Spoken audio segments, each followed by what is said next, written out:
ಸುದ್ದಿ ಭಾಳ ಜಾಸ್ತಿ ಇದ್ದಾವೆ, ಸಮಯ ಅಷ್ಟೇ ಇದೆ, ಭಾಳ ಫಾಸ್ಟಾಗಿ ಹೇಳ್ತಾ ಹೋಗೋಣ. ಇವತ್ತು ಕಾಂಗ್ರೆಸ್ಸಿನ ಒಳ ರಾಜಕಾರಣ, ಪವರ್ ಪಾಲಿಟಿಕ್ಸ್ ಮುಂದುವರೆದಿದೆ. ಡಿ ಕೆ ಶಿವಕುಮಾರ್ ತಮ್ಮದೇ ಆದ ರಣತಂತ್ರ ರೂಪಿಸ್ತಾ ಇದ್ದರೆ, ಡಿ ಕೆ ಶಿವಕುಮಾರ್ ಅವರ ಮಾರ್ಗದಲ್ಲಿ ಮುಳ್ಳಾಗುವುದು ಹೇಗೆ, ಮುಳ್ಳುಗಳನ್ನು ಹುಟ್ಟಿಸುವುದು ಹೇಗೆ ಅಂತ ಸಿದ್ದರಾಮಯ್ಯ ಬಣದ ಪ್ರತಿವ್ಯೂಹ ನಡೀತಾ ಇದೆ.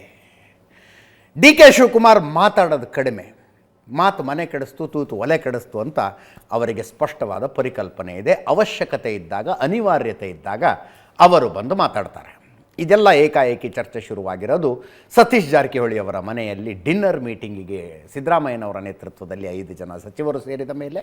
ಅದಾದ ಮೇಲೆ SC/ST ಶಾಸಕರಿಗೆ ಒಂದು ಡಿನ್ನರ್ ಮೀಟಿಂಗನ್ನು ಹೋಮ್ ಮಿನಿಸ್ಟರ್ ಡಾಕ್ಟರ್ ಪರಮೇಶ್ವರ್ ಅವರು ಅರೇಂಜ್ ಮಾಡಿ ಇನ್ವಿಟೇಷನ್ ಕಳಿಸಿದ ಮೇಲೆ, ಅದಾದ ನಂತರದ ಹೇಳಿಕೆಗಳು ಅದನ್ನು ನೋಡ್ತಾ ಇದ್ದೀರಿ. ಆ ಡಿನ್ನರ್ ಮೀಟಿಂಗಿಗೆ ಕೊಕ್ಕೆ ಹಾಕೋದ್ರಲ್ಲಿ DCM ಯಶಸ್ವಿ ಆದರು. ದಿಲ್ಲಿಲಿ ಕೂತ್ಕೊಂಡೆ ರಣದೀಪ್ ಸಿಂಗ್ ಸುರ್ಜೇವಾಲಾ ಹತ್ರ ಹೇಳಿಸಿದ್ರು, ಬೇಡ ಅದನ್ನು ಮುಂದೂಡಿ ಅದನ್ನ ಈಗ ಮಾಡಬೇಡಿ ಅಂತ. ಯಶಸ್ವಿ ಆದರು ಡಿ ಕೆ ಶಿವಕುಮಾರ್ ಅವರು. ಅದಾದ ಮೇಲೆ ಶುರುವಾಗಿದ್ದು ಡಿ ಕೆ ಶಿವಕುಮಾರ್ ಹೇಳಿದ್ರು, ಡಿನ್ನರ್ ಯಾವುದು ನನಗೆ ಗೊತ್ತೇ ಇಲ್ವಲ್ಲ ಅಂದರು. ಪರಮೇಶ್ವರ್ ಸಿಟ್ಟಿಗೆದ್ದು ಮಾತಾಡಿದ್ರು, ಓಪನ್ನಾಗಿ ರಾಜಕಾರಣ ಮಾಡ್ತೀವಿ, ಉತ್ತರ ಕೊಡೋದಕ್ಕೆ ನಮಗೂ ಬರುತ್ತೆ ಅಂತ. ಸತೀಶ್ ಜಾರಕಿಹೊಳಿ ಅವರು ಹೇಳಿದ್ರು, ನಮ್ಮ ಅಜೆಂಡಾ, ನಮ್ಮ ಊಟ, ನಮ್ಮ ಮೀಟಿಂಗು ಮುಂದೆ ನೋಡೋಣ ಅಂತ. KN ರಾಜಣ್ಣ ಅವ್ರಿಗೆ ಪತ್ರಕರ್ತರು ಕೇಳ್ತಾರೆ, ನಿಮ್ಮ ಡಿನ್ನರ್ ಮೀಟಿಂಗ್ನಿಂದ ಡಿ ಕೆ ಶಿವಕುಮಾರ್ ಅವರಿಗೆ ಬೇಜಾರಾಗಿದೆಯಂತೆ ಅಂತ. ನಾವೇನು ಡಿ ಕೆ ಶಿವಕುಮಾರ್ ಆಸ್ತಿ ಬರೆಸ್ಕೊಂಡಿದ್ದೀವ ಬೇಜಾರಾಗೋದಕ್ಕೆ ಅಂತ KN ರಾಜಣ್ಣ ಕೇಳಿದರು. HC ಮಹಾದೇವಪ್ಪ ಮೀಟಿಂಗ್ ಮುಂದೂಡಿಕೆಯಷ್ಟೇ, ನಮ್ಮ ಮೀಟಿಂಗನ್ನು ತಡೆಯೋದಕ್ಕಾಗೋದಿಲ್ಲ ಅಂತ ಹೇಳಿದ್ರು. ಇವತ್ತು ಮುಂದುವರೆದು KN ರಾಜಣ್ಣ ಹೇಳ್ತಾ ಇದ್ದಾರೆ, ಯಾವ ಒಪ್ಪಂದನೂ ಏನಿಲ್ಲ, ನಾನು ಸಿದ್ದರಾಮಯ್ಯನವ್ರ ಹತ್ರನೇ ಕೇಳಿದ್ದೀನಿ, 5 ವರ್ಷನೂ ನಾನೇ ಮುಖ್ಯಮಂತ್ರಿ ಆಗಿರ್ತೀನಿ ಅಂತ ಹೇಳಿದ್ದಾರೆ. ಡಿ ಕೆ ಶಿವಕುಮಾರ್ ಯಾಕೆ 2.5 ವರ್ಷಕ್ಕೆ ಆಸೆ ಪಡ್ತಾರೆ? 2028ರಲ್ಲಿ ಮುಖ್ಯಮಂತ್ರಿಯಾಗಿ 5 ವರ್ಷ ಪೂರ್ತಿಯಾಗಿ ಅಧಿಕಾರ ನಡೆಸಲಿ ಬಿಡಿ ಅಂತ KN ರಾಜಣ್ಣ ಅವರು ಹೇಳಿರೋದು. KN ರಾಜಣ್ಣ ಮಾತಾಡಿರೋದು ಕೇಳಿಸ್ಕೊಳ್ಳಿ. ಇದು ನಿಜಾನೂ ಇರ್ಬೋದು, ಸುಳ್ಳು ಇರ್ಬೋದು. ಸಂಘಟನೆ ದೃಷ್ಟಿಯಿಂದ ಯಾವುದೇ ಸಭೆ ಮಾಡಿದ್ರು, ಯಾರೇ ಮಾಡಿದ್ರು ಅದನ್ನು ನಾವು ತಪ್ಪು ಅಂತ ಹೇಳ್ಬಾರ್ದು. ಸನ್ಮಾನ್ಯ ಸತೀಶ್ ಜಾರಕಿಹೊಳಿ ಅವ್ರ ಮನೆಯಲ್ಲಿ ಊಟಕ್ಕೆ ಸೇರಿಬಿಟ್ರೆ ನಾವಲ್ಲಿ ಅಂಥ ಪ್ರಮುಖವಾದಂಥ ರಾಜಕೀಯ ತೀರ್ಮಾನಗಳನ್ನು ನಾವೇನೂ ಮಾಡಿಲ್ಲ. ನಾವೇನೇ ಒಂದು SC/ST ಸಮುದಾಯದ ಮುಖಂಡರು ಸಭೆ ಮಾಡಿದ್ರು ಕೂಡ ಇದು ಪಕ್ಷಕ್ಕೆ ಪೂರಕವಾಗಿ ಪಕ್ಷವನ್ನು ಇನ್ನೂ ಹೆಚ್ಚು ಶಕ್ತಿಯುತಗೊಳಿಸಲಿಕ್ಕೆ ಮಾಡ್ತಕ್ಕಂಥ ನಿರ್ಣಯಗಳೇ ಹೊರತು ಪಕ್ಷವನ್ನು ಬಲಹೀನ ಮಾಡ್ತಕ್ಕಂಥ ನಿರ್ಣಯಗಳಲ್ಲ. KPCC ಅಧ್ಯಕ್ಷರಾಗೋದು ಅವರ ಹಣೆಯಲ್ಲಿ ಬರೆದಿತ್ತು, ಆಗಿದ್ದಾರೆ. ಮುಂದೆ ಸೋಮಶೇಖರ್ ಹೇಳ್ದಂಗೆ ಅವ್ರ ಹಣೆಯಲ್ಲಿ ಬರೆದಿದ್ರೆ ಮುಖ್ಯಮಂತ್ರಿನೂ ಆಗ್ತಾರೆ. ಅದನ್ನೇನು ತಪ್ಸಕ್ಕೆ ಯಾರ ಕೈಯಲ್ಲಿ ಆಗ್ತದೆ? ನಾನು ಆಗಬೇಕು ಅನ್ನಂಗಿದ್ರೆ ಆಗ್ತದೆ, ಇಲ್ಲ ಅಂದರೆ ಇಲ್ಲ. ಅದಕ್ಕೋಸ್ಕರ ನಾವೇನು ಅಧ್ಯಕ್ಷಗಿರಿ ಇನ್ನೊಂದು ಮಂತ್ರಿಗಿರಿಗೆ ಅಂಟ್ಕೊಂಡು ಕೂತಿರೋನು ಏನಲ್ಲ. ಬರೋದು ಬರ್ತದೆ, ಹೋಗೋದು ಹೋಗ್ತದೆ. ನಮ್ಮ ಅಪ್ಪನ ಮನೆ ಆಸ್ತಿ ಯಾವುದೇ ರಾಜಕೀಯ ಅಧಿಕಾರ ಅಲ್ಲ. ನಾ ಮಂತ್ರಿಗಿರಿನೂ ಕೂಡ ನಾಳೆ ಬೇಕಿಲ್ಲಪ್ಪ ನೀನು ರಾಜೀನಾಮೆ ಕೊಡು ಅಂದರೆ ಈ ಕೂಡಲೇ ಕೊಟ್ಬಿಡ್ತೀನಿ. ಮುಂದೆ ಚುನಾವಣೆಗೂ ನಿಲ್ಲೋನಲ್ಲ. ಮುಂದಿನ ಚುನಾವಣೆನೂ ಕೂಡ ಬೇಕಾದ್ರೆ ಶಿವಕುಮಾರ್ ಅವ್ರ ನೇತೃತ್ವದಲ್ಲಿ ಚುನಾವಣೆಗೆ ಹೋಗೋಣ. ಅವ್ರ ನೇತೃತ್ವದಲ್ಲಿ ಕಾಂಗ್ರೆಸ್ ಪಕ್ಷ ಮತ್ತೆ ಅಧಿಕಾರಕ್ಕೆ ಬರಲಿ, ಆಗಲೇ ಅವ್ರು 5 ವರ್ಷನೂ ಮುಖ್ಯಮಂತ್ರಿ ಇರ್ಲಿ. 2.5 ವರ್ಷಕ್ಕೆ ಯಾಕಪ್ಪ ಹೋರಾಟ? ಡಿ ಕೆ ಶಿವಕುಮಾರ್ ಒಂದು ನ್ಯಾಷನಲ್ ಚಾನಲ್ ಇಂಟರ್ವ್ಯೂಲ್ಲಿ ಹೇಳಿದ್ರು, ಅಧಿಕಾರ ಒಪ್ಪಂದ ಆಗಿದೆ, ಆ ದಿನಕ್ಕಾಗಿ ನಾನು ಕಾಯ್ತಾ ಇದ್ದೀನಿ ಅಂತ. ನೋಡಿ, ಆಗಿದೆಯೋ ಆಗಿಲ್ವೋ ನನಗದು ಗೊತ್ತಿಲ್ಲ.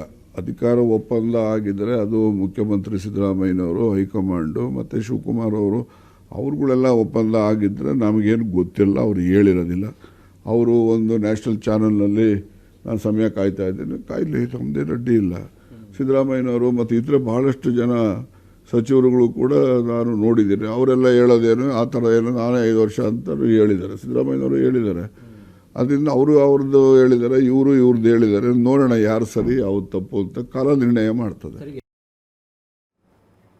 4-5 ದಿವಸದಿಂದ ನಾವು ಸುದ್ದಿ ಕೊಟ್ಟಿದ್ವಿ, ಸಿದ್ದರಾಮಯ್ಯ ಬಡದವರು ಡಿಸೈಡ್ ಮಾಡಿದ್ದಾರೆ ಇನ್ನು ಹೆಚ್ಚು ಡಿನ್ನರು, ಲಂಚು, ಆ ಮೀಟಿಂಗು ಈ ಮೀಟಿಂಗು ಅಂತ ಮಾಡ್ತಾ ಇರೋದು. ಜೊತೆಗೆ ಹೇಳಿಕೆಗಳನ್ನು, ಮನಸ್ಸು ಬಿಚ್ಚಿ ಹೇಳಿಕೆಗಳನ್ನು ಕೊಡುವ ನಿರ್ಧಾರಕ್ಕೆ ಅವರು ಬಂದಿದ್ದಾರೆ ಅಂತ ಕಾಣಿಸ್ತಾ ಇದೆ. ನೋಡಿ, ಈಗ ಹೇಳಿಕೆಗಳು ಹಾಗೆ ಬರ್ತಾ ಇದ್ದಾವೆ, ಮೀಟಿಂಗ್ಗಳು ಶುರುವಾಗ್ತವೆ ಅನ್ನುವ ಮಾಹಿತಿ ಇದೆ. ಇದೆಲ್ಲ ಮಾಡಿ ಸಾಧಿಸೋದೇನು? ಡಿ ಕೆ ಶಿವಕುಮಾರನ್ನ ಫ್ರಸ್ಟ್ರೇಟ್ ಮಾಡಬೇಕು, ಚಡಪಡಿಸುವಂತೆ ಮಾಡಬೇಕು, ಅವ್ರಿಗೆ ಕಿರಿಕಿರಿ ಮಾಡಬೇಕು ಅಂತ. ಅಂದರೆ 2023 ಮೇನಲ್ಲಿ ದಿಲ್ಲಿಲಿ ಕೂತ್ಕೊಂಡು ಮೀಟಿಂಗ್ ಮಾಡಿದ್ರಲ್ಲ, ಮೀಟಿಂಗ್ನಲ್ಲಿ ಏನು ಎಕ್ಸಾಕ್ಟಾಗಿ ಏನು ಡಿಸ್ಕಸ್ ಆಗಿದೆಯೋ ಯಾರಿಗೂ ಗೊತ್ತಿಲ್ಲ. ಡಿ ಕೆ ಶಿವಕುಮಾರ್ ಕಡೆಯವರು ಹೇಳ್ತಾರೆ, ಇಲ್ಲ 2.5 ವರ್ಷಕ್ಕೆ ಅಧಿಕಾರ ಬಿಟ್ಟುಕೊಡ್ತಾರೆ ಸಿದ್ದರಾಮಯ್ಯನವರು, ನಮ್ಮವ್ರು ಮುಖ್ಯಮಂತ್ರಿ ಆಗ್ತಾರೆ ಅಂತ ಡಿ ಕೆ ಶಿವಕುಮಾರ್ ಕಡೆಯವರು ಹೇಳ್ತಾರೆ. ಪ್ರಶ್ನೆನೇ ಇಲ್ಲ 5 ವರ್ಷ ಸಿದ್ದರಾಮಯ್ಯನವರು ಅಂತ ಸಿದ್ದರಾಮಯ್ಯನವ್ರ ಕಡೆಯವರು ಹೇಳ್ತಾರೆ. ಹೀಗಾಗಿದೆ ಅಂತ ಇಬ್ಬರು ಪೈಕಿ ಒಬ್ಬರು ಸ್ಪಷ್ಟವಾಗಿ ಹೇಳುವ ತನಕ ಗೊಂದಲ ಬಗೆಹರಿಯೋದಿಲ್ಲ. ಅವ್ರು ಹೇಳ್ತಾರೆ ಅನ್ನುವ ನಿರೀಕ್ಷೆಯೂ ನಮಗಿಲ್ಲ. ಡಿ ಕೆ ಶಿವಕುಮಾರ್ಗೆ ಸ್ಪಷ್ಟವಾಗಿ ಗೊತ್ತಾಗಿದೆ ಇದು ಕಿತ್ತಾಡಿದ್ರೆ ಗೆಲ್ಲೋ ಆಟ ಅಲ್ಲ ಅಂತ. ಕಿತ್ತಾಡಕ್ಕೆ ಹೋದರೆ, ಫ್ರಿಕ್ಷನ್ ಮಾಡ್ಕೊಂಡ್ರೆ, ಅದು ಹೆಂಗೆ ನನ್ನನ್ನು ಮುಖ್ಯಮಂತ್ರಿ ಮಾಡೋದಿಲ್ಲ ನೋಡೇ ಬಿಡ್ತೀನಿ ಅಂತ ಹೊರಟ್ರೆ ಇದು ಆಗ ಕೆಲಸ ಅಲ್ಲ ಅಂತ ಡಿ ಕೆ ಶಿವಕುಮಾರ್ಗೆ ಸ್ಪಷ್ಟವಾಗಿ ಗೊತ್ತಿದೆ. ಒಂದು ಉದಾಹರಣೆ ಸಮೇತ ಹೇಳಿದ್ವಿ. ಅನಂತಕುಮಾರ್ ಅವರು ಹಿಂಗೆ ಮಾಡಿದ್ರು.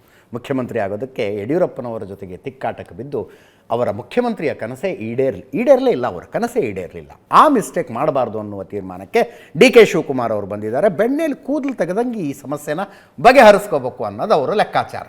ಅಷ್ಟು ಸುಲಭವಾಗಿ ಆಗೋದಕ್ಕೆ ಹೆಂಗೆ ಬಿಡ್ತಾರೆ ಇವರು? ಬಿಡೋದಿಲ್ಲ. ಆ ಕಾರಣಕ್ಕೆ ಇಷ್ಟೆಲ್ಲ ನಡೀತಾ ಇರೋದು. ಡಿ ಕೆ ಶಿವಕುಮಾರ್ ಅವರಿಗೆ 2 ವರ್ಷನೋ 2.5 ವರ್ಷನೋ ಒಬ್ಬೊಬ್ಬರು ಒಂದೊಂದು ಥರ ಹೇಳ್ತಾರೆ. ಆ ಸಮಯ ಹತ್ತಿರ ಬರ್ತಾ ಇದೆ. ಈ ವರ್ಷ ಮೇ ಬಂದರೆ 2 ವರ್ಷ ಆಗುತ್ತೆ, ಮೇ ಜೂನ್ ಏನೋ. By the end of this year 2.5 ವರ್ಷ ಆಗುತ್ತೆ. ಟೆಂಪಲ್ ರನ್ ಮಾಡ್ತಾ ಇದ್ದಾರೆ. ತಮಿಳುನಾಡಿನ 2 ದೇವಸ್ಥಾನಗಳಿಗೆ ಹೋದರು. ಕುಂಭಕೋಣಂನಲ್ಲಿ ಪ್ರತ್ಯಂಗಿರಾ ದೇವಸ್ಥಾನ ಇದೆ, ಭಾಳ ಪವರ್ಫುಲ್ ದೇವತೆ ಅಂತೆ. ಡಿ ಕೆ ಶಿವಕುಮಾರ್ ಹೋಗಿದ್ದರು. ಯಾವುದೇ ನೆಗೆಟಿವ್ ಎನರ್ಜಿ, ದುಷ್ಟಶಕ್ತಿ, ತೊಂದರೆ ಇರೋದಿಲ್ಲ ಈ ದೇವಸ್ಥಾನಕ್ಕೆ ಹೋಗಿ ದರ್ಶನ ತಗೊಂಡು ಪೂಜೆ ಮಾಡ್ಕೊಂಡು ಬಂದರೆ ಅನ್ನೋದು ನಂಬಿಕೆ. ತಮಿಳುನಾಡು ಮತ್ತು ಕೇರಳದ ತುಂಬ ಈ ದೇವಿಗೆ ಬಹಳ ಭಕ್ತರಿದ್ದಾರೆ. ಅಪರಿಮಿತ ಶಕ್ತಿ ಸಿಗುತ್ತಂತೆ ಈ ದೇವಸ್ಥಾನಕ್ಕೆ ಹೋಗಿ ಪೂಜೆ ಮಾಡಿಸಿಕೊಂಡು ಬಂದರೆ. ಭರಬೇಶ್ವರನ ದುರಹಂಕಾರ ನಾಶ ಮಾಡಿದ ಶಕ್ತಿಶಾಲಿ ದೇವತೆಯಂತೆ. ಶರಭೇಶ್ವರನ ದುರಹಂಕಾರ ನಾಶ ಮಾಡಿದ ಶಕ್ತಿಶಾಲಿ ದೇವತೆ ಪ್ರತ್ಯಂಗಿರಾ. ಆ ದೇವಸ್ಥಾನಕ್ಕೆ ಹೋದರು, ಸ್ಪೆಷಲ್ ಪೂಜೆ ಮಾಡಿಸಿದ್ರು. ಇಲ್ಲಿಂದ ಕಾಂಚೀಪುರಂನ ವರದರಾಜ ಪೆರುಮಾಳ್ ದೇವಸ್ಥಾನಕ್ಕೆ ಹೋದರು. 3 ವಿಷ್ಣು ದೇವಸ್ಥಾನಗಳಲ್ಲಿ ಇದು ಕೂಡ ಒಂದು. ಇದು ಬಿಟ್ಟರೆ ತಿರುಪತಿಯಲ್ಲಿ ಮತ್ತು ಶ್ರೀರಂಗಂನಲ್ಲಿದೆ ವರದರಾಜು ಪೆರುಮಾಳ್ ದೇವರು. ಇಲ್ಲಿ ಸುದರ್ಶನ ಯಾಗ ಮಾಡಿಸಿದ್ರು. ಇಲ್ಲಿ ಪೂಜೆ ಸಲ್ಲಿಸಿ ಹರಕೆ ಹೊತ್ಕೊಂಡ್ರೆ ಕೋರ್ಟ್ ಕೇಸ್ ಗೆಲ್ತಾರೆ ಅನ್ನೋದು ನಂಬಿಕೆ. ಕೋರ್ಟ್ ಕೇಸ್ನಲ್ಲಿದ್ದವರು ವಿಶೇಷವಾಗಿ ಬರ್ತಾರಂತೆ, ಕೇಸ್ ಗೆಲ್ಲಲಿ ಅಂತ ಇಲ್ಲಿ ಹರಕೆ ಹೊತ್ಕೋತಾರಂತೆ. ಕೇಸ್ ಗೆಲ್ತಾರೆ ಅನ್ನೋದು ನಂಬಿಕೆ ಇದೆ. ಮನಃಶಾಂತಿ ತುಂಬ ಸಿಗುತ್ತಂತೆ. ಅಂದರೆ ನಮ್ಮ ಮನಸ್ಸಿನ ಶಾಂತಿ ಕೆಡಿಸುವವರನ್ನು ಈ ದೇವತೆ ಸುಮ್ಮನಾಗಿಸುತ್ತೆ ಅನ್ನೋದು ನಂಬಿಕೆ. ಇಲ್ಲೊಂದು ಸುದರ್ಶನ ಯಾಗ ಮಾಡಿ, ಗೋಪೂಜೆ ಮಾಡಿ, ಗೋದಾನ ಎಲ್ಲವನ್ನೂ ಡಿ ಕೆ ಶಿವಕುಮಾರ್ ಅವರು ಮಾಡಿದ್ರು. ನೋಡಿ, ಇಂಥದ್ದು ಏನೂ ಇಲ್ಲದೆ ಇದ್ದರೆ, ಡಿ ಕೆ ಶಿವಕುಮಾರಿಗೆ ಟಾಂಗ್ ಕೊಡೋ ಮನಸ್ಸು ಇಲ್ಲದೆ ಇದ್ದರೆ ಏನು ಅನ್ಬೋದಾಗಿತ್ತು? ನಾನು ಅಲ್ಲಿ ಯಾವಾಗಲೂ ಹೋಗ್ತಿರ್ತೀನಿ ಅನ್ಬೋದಿತ್ತು. ಇಲ್ಲ, ಇದೊಂದು ಏನೋ ದೇವಸ್ಥಾನಕ್ಕೆ ಹೋಗಿ ಅಂತ ಯಾರೋ ಹೇಳಿದ್ರಪ್ಪ, ಹೋಗಿದ್ದೆ ಅನ್ಬೋದಾಗಿತ್ತು. ಏನೇನೋ ಹೇಳ್ಬೋದಾಗಿತ್ತು. ಬಟ್ ಡಿ ಕೆ ಶಿವಕುಮಾರ್ ಏನು ಹೇಳಿದ್ರು? ನನಗೆ ಕಾಟ ಕೊಡೋರಿಂದ ನನಗೆ ಮುಕ್ತಿ ಸಿಗಲಿ ಅಂತಲೇ ನಾನು ಹೋಗಿದ್ದು ಅಂತ. ಎಕ್ಸಾಕ್ಟಾಗಿ ಒಂದು ಸೆಂಟೆನ್ಸ್ ಹೇಳ್ತಾರೆ ಅವರು. ಯಾರ್ಯಾರು ನನಗೆ ತೊಂದರೆ ಕೊಡ್ತಾರೆ ಅವರಿಂದ ರಕ್ಷಣೆ ಸಿಗಲಿ ಅಂತ ದೇವರ ಪ್ರಾರ್ಥನೆ ಮಾಡ್ತೀನಿ, ಇದರಲ್ಲಿ ಮುಚ್ಚಿಡುವಂಥದ್ದು ಏನೂ ಇಲ್ಲ ಅಂತ ಡಿ ಕೆ ಕುಮಾರಸ್ವಾಮಿ ಅವರು ಹೇಳಿದ ಮಾತಿಗೆ ಉತ್ತರ ಕೊಡುವಾಗ ಡಿ ಕೆ ಶಿವಕುಮಾರ್ ಅವರು ಹೇಳಿದ್ದು. ಅಲ್ಲಿಗೇನರ್ಥ? ನಾನು ತಯಾರಿಲ್ಲ, ನಾನು ಇದ್ದೀನಿ ಅಂತ ಹೇಳ್ದಂಗಲ್ವಾ. ಇದು ಯಾವುದರ ಮೇಲೂ ನನಗೆ ನಂಬಿಕೆ ಇಲ್ಲ ಅಂತ ಕೆ ಎನ್ ರಾಜಣ್ಣ ಇನ್ನೊಂದು ಹೇಳ್ತಾರೆ. ನಾವು ಯಾರಿಗೆ ಹೆದರಿಸೋರಲ್ಲ, ಏನಲ್ಲ, ದೇವ್ರಿಗೆ ಪೂಜೆ ಮಾಡಿಬಿಟ್ರೆ ವರ ಸಿಕ್ಬಿಡುತ್ತಾ? ಯಾರಾದರೂ ಒಳ್ಳೆ ಕೆಲಸ ಮಾಡಿದಾಗ ನಿನಗೆ ದೇವ್ರು ಒಳ್ಳೇದು ಮಾಡಲಪ್ಪ ಅಂದರೆ ಅದೇ ದೇವರ ಆಶೀರ್ವಾದ, ಇವನು ಹಾಳಾಗೋಗ್ಲಿ ಅಂದ್ರೆ ಅದೇ ದೇವರ ಶಾಪ ಅಂತ ಕೆ ಎನ್ ರಾಜಣ್ಣ ಅವರು ಹೇಳಿದ್ರು. ಅದನ್ನು ಕೇಳಿಸ್ಕೊಳ್ಳಿ. ಎಲ್ಲರೂ ದೇವರೇ ಕಾಪಾಡಬೇಕು. ಅಧಿಕಾರ ಬೇಕು ಅಂತೇಳಿ ಅಲ್ಲೆಲ್ಲೋ ಶತ್ರುನಾಶಕ್ಕೆ ಹೋಗೋದು, ಅದು ದೇವ್ರು ಕೇಳೋದು, ಅಧಿಕಾರ ಕೊಡಪ್ಪ ನನ್ನ ಶತ್ರುಗಳು ನಾಶ ಆಗಲಿ. ಇನ್ನ ಇವತ್ತು ಜನ, ಲಕ್ಷಾಂತರ ಜನ ವೈಕುಂಠ ಏಕಾದಶಿನಲ್ಲಿ ಇವತ್ತು ವೈಕುಂಠದ ಬಾಗಿಲು ತೆಗಿತಾರೆ ಅಂತ ಹೇಳಿ ಒಂದು ಪ್ರತೀತಿ ಇದೆ. ಆ ದೇವರಿಗೆ ಪ್ರಾರ್ಥನೆ ಮಾಡಿ ಒಳ್ಳೆ ನಮಗೆ ದಿನಗಳು ಕೊಡುವಂತಕ್ಕಂಥದ್ದು ಅಷ್ಟೇ ಅಲ್ಲ, ನಮಗೆ ಮುಂದಿನ ದಿನಗಳಲ್ಲಿ ಒಂದು ಒಳ್ಳೆಯ ಮುಕ್ತಿ ಕೊಡಪ್ಪ ಅಂತ ಕೇಳ್ತಾರೆ. ನಾನು ದಿನಾ ಪೂಜೆ ಮಾಡ್ತಾ ಇರ್ತೀನಿ, ದಿನಾ ದೇವ್ರು ನೋಡ್ತಾ ಇರ್ತೀನಿ. ವಿಶೇಷ ಅಂದ್ರೆ ಎವ್ರಿ ಡೇ ನನ್ನ ರಕ್ಷಣೆಗೆ ನೀವು ಬೇಕಲ್ಲ. ಎವ್ರಿ ಡೇ ಪೂಜೆ ಮಾಡ್ತಾ ಇರ್ತೀನಿ. ಎವ್ರಿ ಡೇ ನನ್ಗೆ ಒಳ್ಳೇದಾಗ್ಲಿ, ನನ್ಗೆ ಯಾರು ತೊಂದರೆ ಕೊಡ್ತಾರೆ ಅವರಿಂದ ಎಲ್ಲ ರಕ್ಷಣೆ ಸಿಗ್ಲಿ ಅಂತೇಳಿ ದೇವ್ರ ಪ್ರಾರ್ಥನೆ ಮಾಡ್ತಾ ಇರ್ತೀನಿ. ಇದೇನು ಮುಚ್ಚಿಲ್ಲ, ಮರೆ ಏನಿಲ್ಲ. ದಿನ ಏನೇನೋ ಹೊಸ ಸುದ್ದಿಗಳನ್ನೆಲ್ಲ ಇಲ್ಲೇ ಹೋದೆಲ್ಲ ಕ್ರಿಯೇಟ್ ಮಾಡ್ತಾ ಇರ್ತೀರಿ. ನಿಮ್ಮಿಂದನೂ ನನಗೆ ರಕ್ಷಣೆ ಸಿಕ್ಲಿ ಅಂತ ನಾನು ಮಾತಾಡ್ತೇನೆ. ವಾಮಾಚಾರಗಳು, ಪೂಜೆ ಪುನಸ್ಕಾರಗಳಲ್ಲಿ ನಾನು ನಂಬಿಕೆ ಇಲ್ಲದೆ ಇರೋರು. ದೇವ್ರ ಆಶೀರ್ವಾದ ಅಂದ್ರೆ ಯಾರು ಗೊತ್ತೇನ್ರಿ?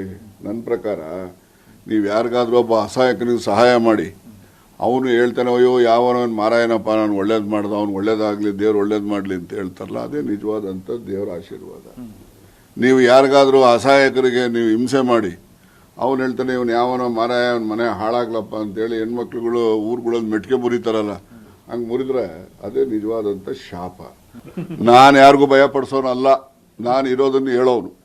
ಮಾಡಿಸಿದ್ದಾರೆ ಸರ್ ಶತ್ರು ಸಂಹಾರ ಯಾಗ ಅಂತ.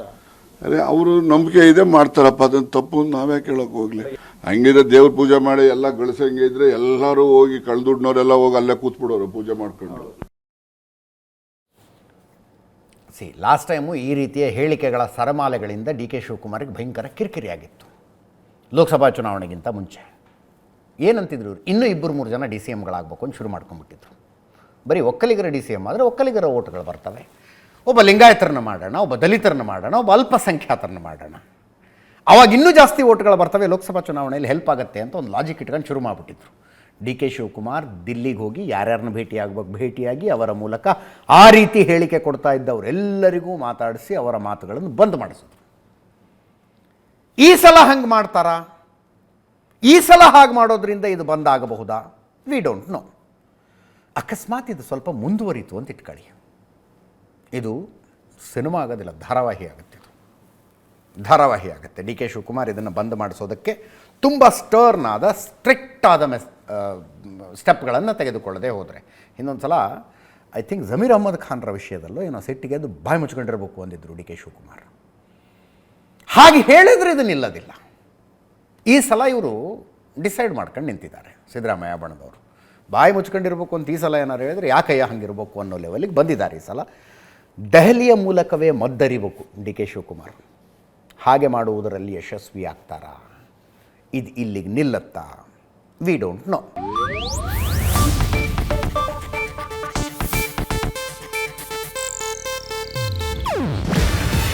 ಇದು ಏಷ್ಯಾನೆಟ್ ನ್ಯೂಸ್ ನೆಟ್ವರ್ಕ್ ಪ್ರಸ್ತುತಿ. ನೀವು ನೋಡ್ತಿದ್ದೀರಾ ಏಷ್ಯಾನೆಟ್ ಸುವರ್ಣ ನ್ಯೂಸ್.